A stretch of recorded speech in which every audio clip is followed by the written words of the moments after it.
Since she was 9 years old, Dr. Natalie Petesch knew she wanted to be a writer.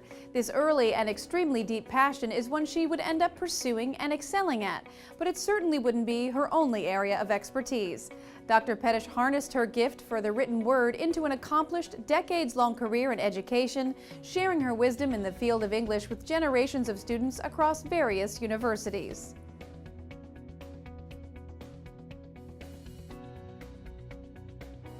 Longtime author of short stories and novellas, Dr. Petesch completed her first novel in 1947, while in her early 20s, and from then on established her purpose in her art to create fiction that will endure, for the rest is dust.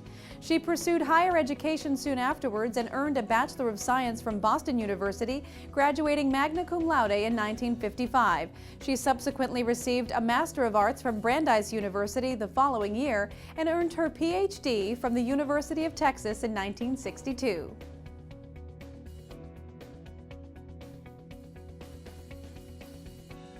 Between her latter degrees, Dr. Petesch served as a teaching fellow at the University of Texas at Austin from 1956 to 1959, and then as a special instructor at the institution for a year. From 1961 to 1962, she was an assistant professor within the Department of English at San Francisco State University, and then served the same role at Southwest Texas State University for a year. Outside of her role as a presenter within her field, Dr. Petesch was also a Pennsylvania Council on the Arts Literacy Fellow in 1980 and a distinguished visiting professor of creative writing at the University of Idaho in 1982.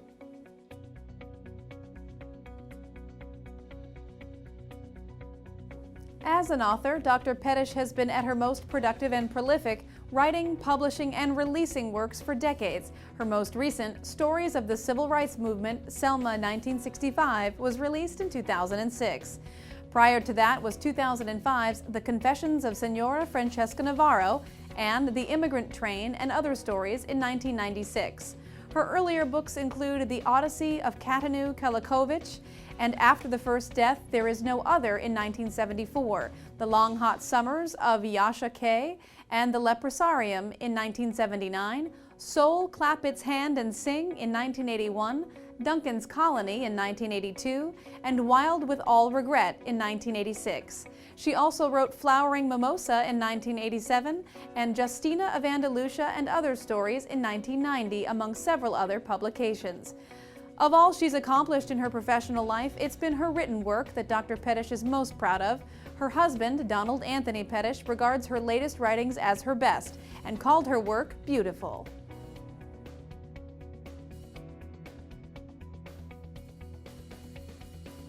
In her autobiographical memoir, The Laughter of Hastings Street, Dr. Petesch details her upbringing in the Detroit ghetto during the Great Depression and her experience as a child dealing with the death of her mother, Anna Goldman-Levin, a Russian Jewish immigrant who was only 35 years old when she passed. The powerful text also details, among many other moments and topics, her emergence as a voracious reader, beginning with the comic section in the Detroit Times, which her American Indian neighbor received. Dr. Petesch wrote of her neighbor, "Marguerite never knew, I think, the richness of her gift to me." Dr. Petesch was one of the few white children in her school growing up where she said she had good teachers and a strong educational atmosphere. She examines her parents' pilgrimage to the United States as well as the narrative of her own adulthood and professional career.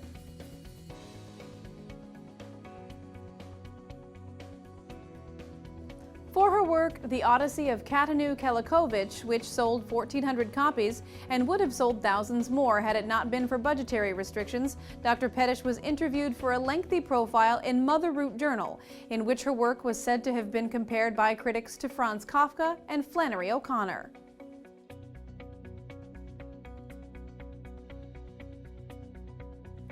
As a further testament to her impact as an author, Dr. Petesch has received several accolades for the written work she's produced.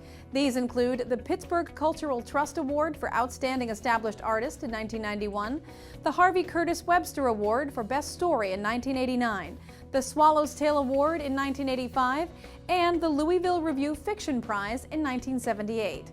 She has also been awarded the New Letters Summer Prize Book Award, the Kanwha Quarterly Fiction Award, and the Iowa School of Letters Award for Short Fiction.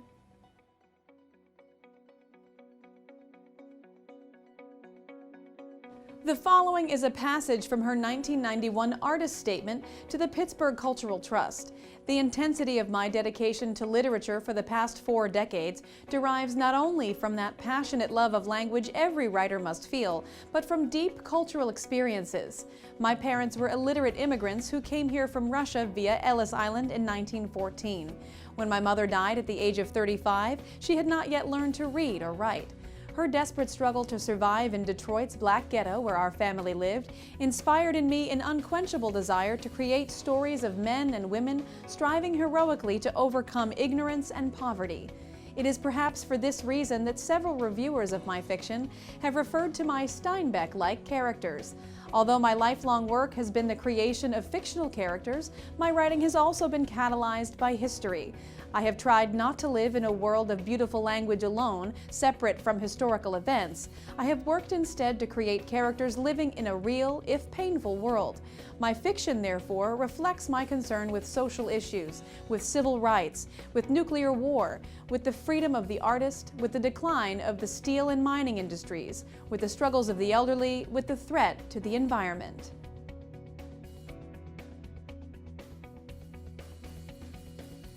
When Dr. Petesch isn't writing, she enjoys traveling, going on walks, reading, and listening to music. She and her husband have 2 children and a grandchild. Having chiseled an accomplished and lengthy career out of her passionate love of writing, Dr. Petesch hopes to leave behind a legacy of integrity, passion, productivity, and pursuing one's dream.